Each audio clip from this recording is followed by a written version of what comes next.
Seguimos no canal do YouTube Jovem Pan Esportes. Vai deixando o seu like, se inscreva no nosso canal. Vamos virar a página, vamos falar do Flamengo, que entra em campo pela segunda rodada da fase de grupos da Libertadores nesta quarta-feira. O adversário é o Palestino, do Chile, no Maracanã, às 21h30. Jogo válido pelo grupo E da competição. Flamengo que conquistou o título carioca, mas busca a primeira vitória na Libertadores da América, Mauro César. A expectativa para esse Flamengo, que deixou a vitória escapar, ficou essa sensação lá em Bogotá contra o Milionários, e dessa vez tem o Palestino do Chile no Maracanã, Mauro César. Pois é, o Flamengo teve uma estreia ruim, né, contra o Milionários. Agora, hoje vai jogar também contra o Palestino, que foi atropelado em casa pelo Bolívar, e vai jogar no Maracanã. Então é um jogo que você não pode imaginar nada além de uma vitória por uma boa margem de gols, né? Essa é a expectativa. Qualquer coisa diferente de uma vitória com tranquilidade, eu acho que está fora do roteiro do que espera o torcedor. E a cobrança em cima desse time do Flamengo, ela vai ser sempre alta, tem que ser alta. É por aí mesmo. Claro que jogador técnico não pode falar isso, né? O cara fala, não, respeitamos o Palestino, é evidente. Vai falar o quê? Se o Tite falar isso, parece que ele está desrespeitando os caras. Mas a gente pode falar aqui, tem que falar. Olha, Palestino e Flamengo. Palestino em casa.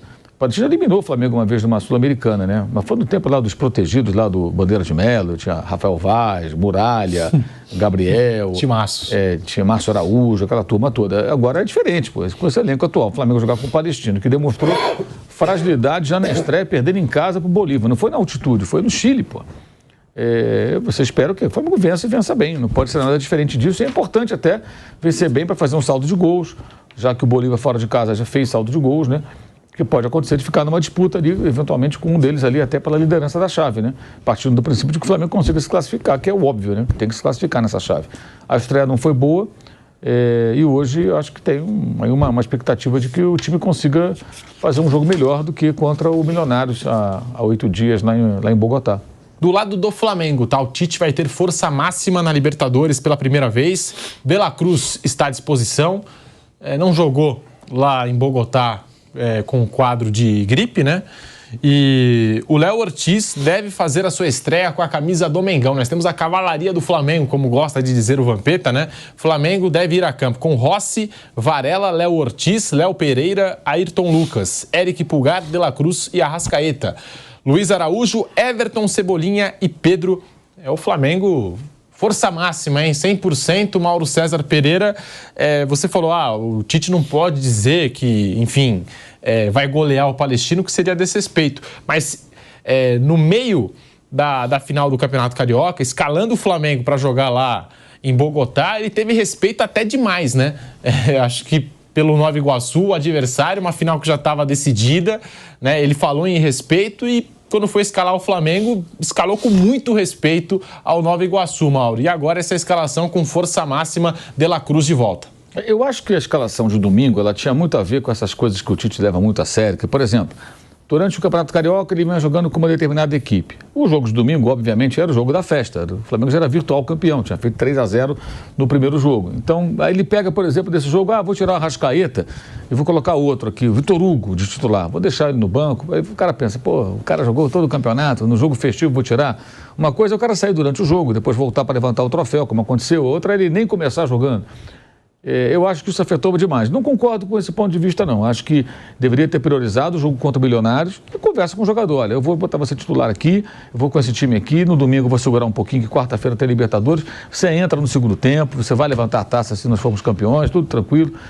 Para ficar no exemplo do Arrascaeta, valeria para outros também. Eu acho que agora acabou essa história, né? Agora não tem mais isso. Agora ele tem que colocar em campo o melhor time possível, fazendo os ajustes a cada rodada. Não acredito que o Tite trabalhe com aquele conceito de 2 equipes, que é uma história meio fantasiosa. Você pegar, por exemplo, o time do Dorival, 2022, o time do Felipão, do Palmeiras, 2018, até após 2 ou 3 eram 2 times, porque muitos jogadores participavam do jogo sempre, entrando, vindo do banco, começando, misturando, só pegar as escalações. Já fiz essa pesquisa e isso não se sustenta. Essa é a lenda de 2 times, não são bem 2 times, como era na época a história que o Jesus não poupava, outra cascata. O Jesus poupava sim. Nenhum técnico no mundo, em sã consciência, coloca o mesmo time de sempre. Só que ele não fazia tanto rodízio, que ele não tinha um elenco tão farto naquela época, em 19, como hoje tem, por exemplo, o Tite. E não por acaso o português, à época, pediu contratações para poder ter um leque maior de opções. Acabou que ele ficou pouco tempo, veio a pandemia, acabou voltando para Portugal, essa coisa toda. Todo mundo conhece a história. Mas eu acho que agora acabou. Ele tem que, pelo perfil do Tite, imagino que ele vai escalar rodada a rodada, jogo a jogo, nas diferentes competições. Serão 3 a partir de maio, porque começa a participação dos times que estão na Libertadores na Copa do Brasil. Domingo já tem a estreia no Brasileiro. E ele vai fazendo os ajustes de acordo com o time, com o desgaste, com minutagem. Ele vai fazendo um acerto aqui, outro ali, poupa um pouquinho um, tira um pouquinho do jogo, coloca outro. Mas ele vai ter ali aquela espinha dorsal. O time base, que a torcida já sabe qual é, que é Rossi, Varela, Fabrício Bruno, Léo Pereira e Ayrton Lucas, né? Não é o Vinha, é o Ayrton Lucas o titular desse momento. O meio-campo com Pulgar, Arrascaeta e o De La Cruz, o ataque com Luiz Araújo, Pedro e Cebolinha. Aí pode entrar um Bruno Henrique, pode entrar um Vitor Hugo, pode entrar eventualmente o Vinha na lateral esquerda. Tem o Léo Ortiz que em algum momento vai jogar, e eu acho que quando começar a jogar e se estiver adaptado, vai ganhar posição. Acho que naturalmente vai acabar acontecendo pela característica dele. Acho que ele vai se impor ali, uma questão acho que de tempo, e as coisas vão seguir. E todo mundo vai jogar, porque jogo aqui não falta. É meio de semana, fim de semana, sem parar. Copa América. E outra preocupação que ele já tem, que já sinalizou, me parece, é com a Copa América, quando ele já tem que pensar, por exemplo, no novo meio-campo, que ele vai perder o Pulga, vai perder o De La Cruz e o Arrascaeta. Então ele tem que pensar no meio-campo. A priori seria Igor Jesus, né? Alan e Gerson. É um bom meio-campo. O Igor Jesus precisa ser mais aprovado. Não jogou bem contra o Milionários. Mas aí tinha altitude, Libertadores, o garoto pode ter sentido um pouco. Eu acho que não dá para avaliar só por aquela partida. Mas ele precisa ser mais observado. Esse seria, em tese, o provável meio-campo no período em que os jogadores estarão fora. Como ele já está preparando o Everton Araújo, que é um volante da base, para jogar como lateral direito, que o Wesley está fora, vai ficar mais algum tempo fora, e ele só tem o Varela. E durante a própria competição, a Copa América, o Varela será convocado, tudo indica, pelo Marcelo Bielsa, para a seleção uruguaia, e aí ele passa a ter o Wesley de volta, e esse garoto, se ele se adaptar bem na função de volante, de lateral pelo lado direito. Ele que, como eu falei, é volante de origem. Do lado esquerdo, se ele perder o Ayrton Lucas também convocado, se o Dorival insistir em convocá-lo, ele vai ter um problema. Porque o Vinha sempre é convocado, é o lateral, geralmente o titular do Bielsa tem sido o Vinha, mais do que o Piquerez, jogando mais vezes no time do Uruguai. Então, ele tem essa preocupação também. Esses jogos, eu acho que serão também importantes para que, aos poucos, ele observe o comportamento de alguns jogadores para saber até que ponto pode contar com eles jogando regularmente, como titulares durante um período aí de 9 partidas, nesse absurdo, nessa bizarrice, nessa excrescência que é manter o campeonato rolando, as competições nacionais rolando durante mais de um mês, enquanto acontece a Copa América. Isso é o fim da picada, isso é uma coisa ridícula e que acontece sempre. E aí, por isso que eu acho engraçado, né? Aí tem liga, não sei o quê. Alguns clubes tentaram, junto à CBF, que ela fizesse um ajuste no calendário, outros não. Por que outros não vão? Porque para eles, que não têm jogadores convocados, é interessante. De repente eu pego aí um time desfalcado. Então ninguém está preocupado com qualidade de campeonato, com questão esportiva, porcaria nenhuma. Está todo mundo preocupado em se aproveitar. Então, isso aí, o cara pensa assim, isso aí é ridículo? Claro que é ridículo. Você vai desfalcar um time 9 rodadas, né? Não, vários. O Inter vai perder jogadores, o Palmeiras vai perder jogadores, o Flamengo vai perder jogadores, o Atlético vai perder jogador. Quem tem que contratar um jogador ruim, contrata um cara ruim, porque vou contratar um argentino, um perna de pau. Ele não vai ser convocado. Vou contratar um uruguaio. Pior jogador que tiver no Uruguai eu vou trazer. Não tem cabimento, gente. Se o cara for mais ou menos, for bom, ele já tem a chance de ser convocado. Você vê o Richard Rios, era um jogador que não era convocado, agora está sendo convocado. Porque ele conseguiu ter um bom desempenho no Palmeiras, chamou a atenção lá dos colombianos, o técnico agora o convoca. Então você pode perder o Richard Rios, o Gustavo Gomes, o Hendrick, pode perder um Rafael Veiga, o Palmeiras pode perder vários jogadores também. Piquerez, que também deve ser convocado. Então você perde vários jogadores. Aí o cara do time que não tem muitos jogadores convocados, ele pensa o quê? Por que eu vou entrar nessa reivindicação aqui? Deixa assim. Se ele olhar a tabela e ainda pensar, quem eu pego nessa fase aqui? Vou pegar o Flamengo, o Palmeiras, o Inter. Olha que beleza. Vou pegar o Inter sem Ener Valencia, sem Borré. Vai que o Alário é convocado. Tomara que ele comece a fazer gols lá pelo Inter, né? Vai que o Scaloni chama ele para a seleção da Argentina também. Mais um desfalque. Porque são os 3 atacantes estrangeiros. Olha que maravilha. E aí o cara vai pensar nisso. Eu pego o Palmeiras. O Palmeiras, assim, todo mundo. Flamengo, que maravilha. Então cada um pensa em si. E a CBF deu uma desculpa estapafúrdia também para não fazer nenhum ajuste no calendário. Sempre lembrando o seguinte, né? A historinha lá, não, porque todo mundo... Ninguém aceita nada. O calendário é enfiado goela abaixo. A CBF, com diferentes presidentes, ela não consulta os clubes.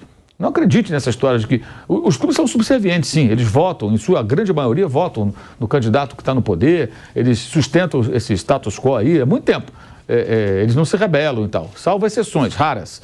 Mas a CBF não consulta ninguém, cara. É ilusão. Né? Porque tem essa lenda. Todos assinaram. Assinaram o quê? Assinaram nada. Não precisa assinar. A CBF lá vai no seu site e coloca assim, olha, esse é o calendário da temporada. Mais alguns meses, no segundo semestre desse ano, vai ter preste atenção, vai ter um momento que você vai ver aqui na Jovem Pan, você vai ver nos sites, em todos os lugares. Ó, saiu o calendário da temporada 2025.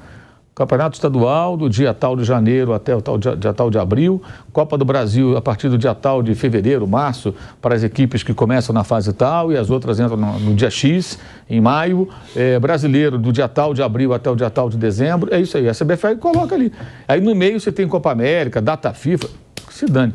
E mesmo a data FIFA que eles dizem que agora para o campeonato, mais ou menos, porque tem jogo da seleção brasileira, por exemplo, na terça e algumas equipes jogam na quarta. E aí não dá tempo de você receber o jogador, dele entrar em campo de novo. Então você desfalca da mesma forma. Desfalca menos, é verdade. Né? Se jogasse direto sem parar, desfalcaria mais vezes. Mas continua afetando, continua desfalcando. E tudo acontece porque o campeonato estadual é muito grande. É por isso. Poderia ser curtinho, né? Terminou nesse fim de semana, esse domingo tão alegre, festivo de campeões estaduais, né? É uma coisa tão bonita, né? Todo mundo levanta troféu, a troféu dá com pau. É um negócio maravilhoso. Isso poderia ter sido há umas 6 semanas. Sim. Mais ou menos, há um mês e meio. Foi agora no começo de abril, poderia ter sido, sei lá, o carnaval foi quando? Foi 12, 13, por aí, né? 12, tinha 13, acho que foi terça de carnaval. Podia ter sido essa final depois do carnaval, junto com o desfile das campeãs. O carnaval total, completo, né? Desfile das campeãs, todo mundo desfilando no sábado de carnaval e no domingo os campeões estaduais, coisa bonita, né? Então um combo carnavalesco futebolístico. E já estaríamos aí na 6ª rodada, talvez, do Brasileirão. E o futebol parou, né? O futebol parou durante os estaduais. Se você pudesse perguntar aos times, né? Ó, você prefere não tem a parada Sim. No meio do ano aí e tal, que você vai perder jogadores na Copa América ou agora no estadual? Sim. Acho que todo mundo responderia estadual, né? Pra não perder os caras. Se você para na data FIFA agora de Inglaterra e Espanha, você tinha umas 2 datas de brasileiro que você salvaria durante a Copa América. Exato. É isso. Exato. Agora, por que a CBF não faz isso? Porque ela preserva o estadual. Porque o estadual é o campeonato que interessa às federações. Federações que elegem o presidente da CBF. É muito claro. Para quem não sabe, o voto da federação, por exemplo, de São Paulo, ou federação de Rondônia, tá? Para citar 2 estados aí que futebolisticamente e economicamente são, né, bem distantes um do outro, vale a mesma coisa. 3 pontos ali. São peso 3. O voto do Corinthians, do Palmeiras, do Flamengo, do Grêmio, peso 2. O voto do time da Série B, né, no caso lá do Goiás, é peso 1. Então você soma todos os votos da Série A e da Série B, você vai ter um número muito inferior a todos os votos, nem precisa ser todos, das federações. Então os campeonatos estaduais são preservados. Essa parada para a data FIFA durante o estadual, isso foi mais uma excrescência, mais uma vergonha. Sim. É melhor seguir, segue, é o estadual, vamos embora. O Flamengo jogou até com sub-20. Isso, desfalca agora, mas não desfalca lá na frente. No mínimo 2 rodadas aí. E se o campeonato fosse mais curtinho, né, você teria, de repente, sei lá, somando tudo, de repente, mais 7, 8 rodadas dá para salvar. Terminando o campeonato antes. Mas nunca vai acontecer isso aí, esqueça. Isso aí é só teoria, mas a política impede que o que seria melhor para o futebol pudesse acontecer. E repito, assim, eu acho até legal mesmo, eu falo em tom de ironia, mas é legal que tenha lá o estadual, todo mundo ganha troféu, não tem nenhum problema, né? Tem uma tradição do país, mas não precisa ser tão longo o campeonato, não dá. Não dá para ter tanto jogo inexpressivo. E a gente fica aqui falando. Vocês falam, claro, falar do quê? É o campeonato que nós temos. A mesma coisa, você pega lá o crítico de cinema, você acha que só vê filme bom, né? Só vê filme bom. O crítico musical só ouve música boa, não vai nenhum show porcaria. O cara vai lá e escreve que esse show foi um lixo, não sei o quê, né? Viu? Tem que ver Bolívar e Palestina também. Mas é isso, lógico. É isso. Porque tem sempre essa coisa. Vocês falam, claro, porque é o campeonato que os clubes estão disputando, eles têm que falar do campeonato que está disputando. O cara lá, o crítico de cinema, pega uma safra de um período lá de filmes indicados ao Oscar e não tem grandes filmes, né? Acontece, tem um ano que claro. o cara tem que assistir tudo e vai escrever lá, vai comentar, vai falar. Se tiver canal no YouTube, ele vai fazer uma análise, vai falar, é ruim isso, roteiro, fotografia, interpretação, lixo, a direção, a porcaria, vai descer o cacete do filme. Aí no outro ano tem 8 filmes maravilhosos, ele fala, nossa, todos merecem um Oscar, que coisa maravilhosa. Aí ele vai se deliciar. É como com a gente vê um jogo da Premier League, um jogo como o de ontem lá, pô, que legal esse jogo, Real Madrid, e de repente você vê um jogo ruim também. E a gente, o Pipiano, por exemplo, é especialista, né? Eu também vejo essas coisas, eu não posso falar muito, não. Você gosta dessas coisas? Eu vejo. Não gostar, não. Aliás, ontem me surpreendi, que ontem eu fui dormir bem tarde assistindo o Júnior Barranquilla e o Universitário. E foi um jogo legal. Acontece com esses meus Foi um jogo legal. Aqueles jogos 11 da noite, né? Nossa, foi legal o jogo. Foi legal. E o VAR garfou os peruanos.